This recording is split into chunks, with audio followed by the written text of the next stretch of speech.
Ito na ang unang beses na ipinakita ng Grand Priest ang kanyang battle form. Kalaban niya si Yamoshi, ang sinaunang Saiyan na muling nag-break ng limits niya at nakawala sa pagkakasil. Biglang sumabog ang aura ng Ultra Instinct, sobrang wild at hindi mapigilan. Buong King's Palace nalubog sa puting liwanag. Si Yamoshi, bilang isang mandirigma na may prinsipyo, hindi siya umatake habang nagtatransform ang kalaban.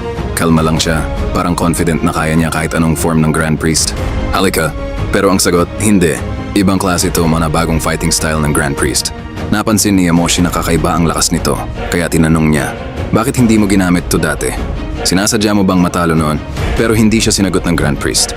Meanwhile, naramdaman ni Goku ang nangyayari at dumating siya in Ultra Instinct Stage 3 para tumulong.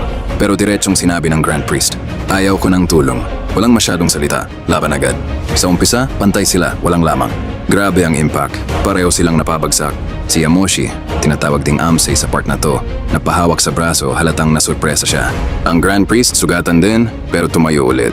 Nag-teleport si Yamoshi at sinabi, hindi sapat yan para talunin ako, tawagin mo na si Goku. Sabay silang sumuntok, parehong tumama. Teleport dito, teleport doon. Palipat-lipat sa buong palace, naghahanap ng opening. Pero wala pa ring malinaw na lamang. Yumanig ang buong lugar sa lakas ng suntukan nila. Sa sobrang lakas ng clash, nasira ang buong King's Palace. Sa Universe 7, pinapanood ni Beerus at Whis. Kasi alam nilang sila ang susunod kapag natalo ang Grand Priest. Round 2. Ubus na halos ang lakas ng dalawa, pero wala pa ring panalo. Hindi ito laban para pabagsakin ang confidence ng Grand Priest. Lalo pa siyang naging confident. Nag-decide si Yamoshi, tatapusin na niya ito. Energy clash ulit. Pero this time, mukhang nahihirapan ang Grand Priest. Pero unti-unti siyang nakakabawi. Biglang naglabas siya ng Purple Shockwave.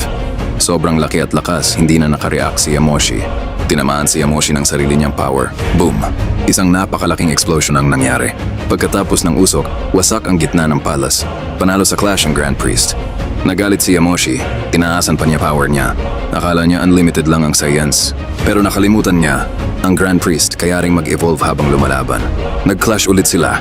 Kamay sa kamay, may kasamang lightning effects, sunod-sunod na suntok, hanggang sa hindi na makaresist si Yamoshi.